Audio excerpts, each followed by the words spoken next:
دا خبره لږه د نوم په فکر دا دی چې دا د ګوتې دې نه خوا زه چې د خبره کلا نه راغله هغې نه پس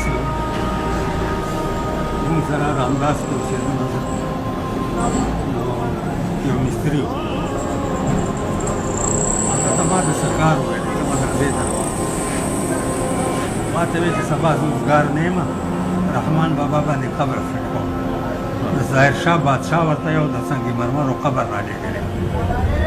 هغه یې پرې فټ کولو نو ما چې سوچ وکړو نو سبا مې چې 11 بجو پورې درس وکړو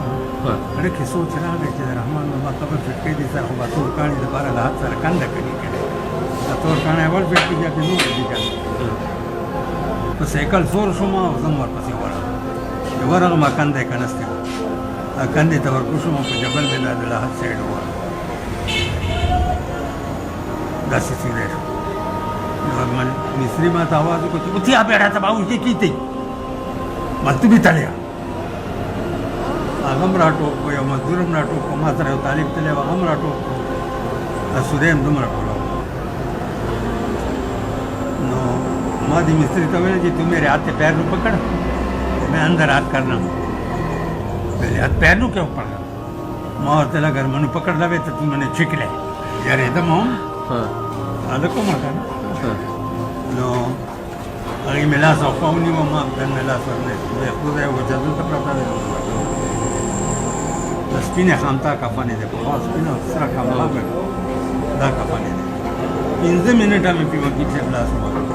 والله شونډې سترګه مې ورته داسې وړه داسې پروت دی لکه اوس دی چې پاس رو ختمه دا اشعار یې رایاد شو چې تر قیامته به ثابت له حد کې پروت دي چې څوک نیون کاندي په لار د درویشان پاچا چې د غضب لینده کې خخه خطا نه درومي ګزار د درویشان چې په یو قدم تر عرشه پورې رسي ما لیدلی دی رفتار د درویشان د دنیا د بادشاهانو دربار سره همیش کله مې بازار د درویشان نو مال دا شعر هم په دې رښتیا تر قیامته به ثابت له حد په هغه وخت کې چې پاس سن ولیدو که نه 315 سالې شي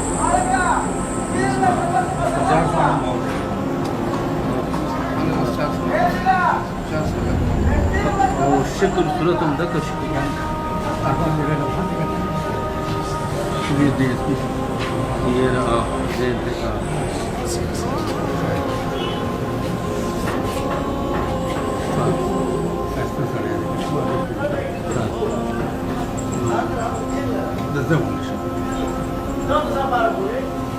D S P और मेरा रमखान तक फैसला भी खूब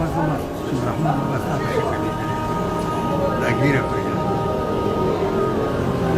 बस तगम्मा का अच्छा रिटायर शुरू पर दोस्त जमाने पर मौका चलता रहा जी का अंदाज किया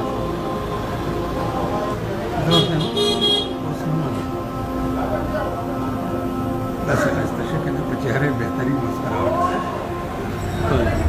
او دې وخت کې د عمر اندازه اسلامي اچھا د رحمان بابا چې کوم وخت دی وفات شوی د عمر اندازه لګېده نه نه ځواني عمر کې وداسې ګیره کې تور کم او سپین زیات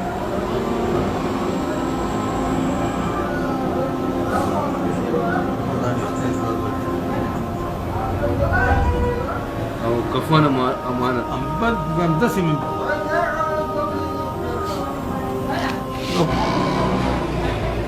هذا الطوفان ولا طوفان بابا ما جمعات ده مجلسون من الغامرة طوفان حلي أولياء بابا جيبي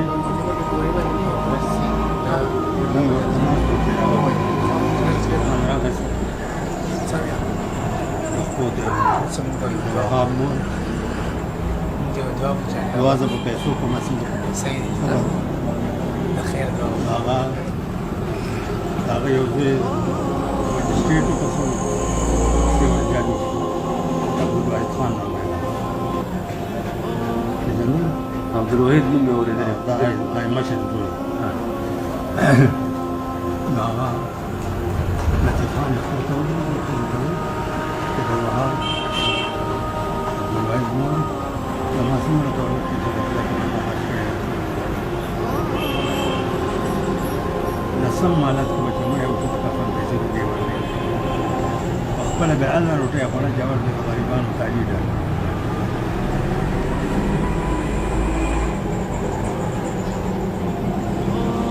پنځه کاله مخکې دا جومات جوړ کړی و 11,000 روپۍ.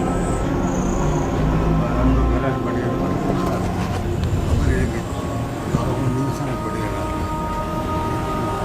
داسې او د دې جومات مطلع شپېته او تاسو چې ورکړي څومره مودې وویل؟ کاریګري ما دې جومات خپل طالب علمه ده وکنه په دې چې سن 50 خو شاته اوس دلته راغلي.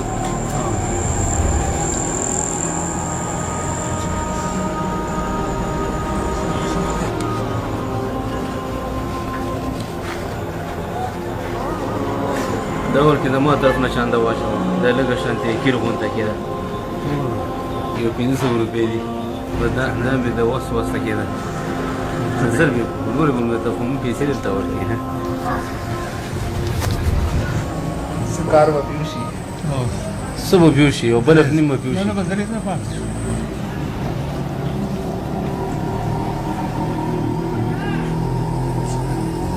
طالبان نه نه نعلم غد الشريعة ما بيعلم قبول ولې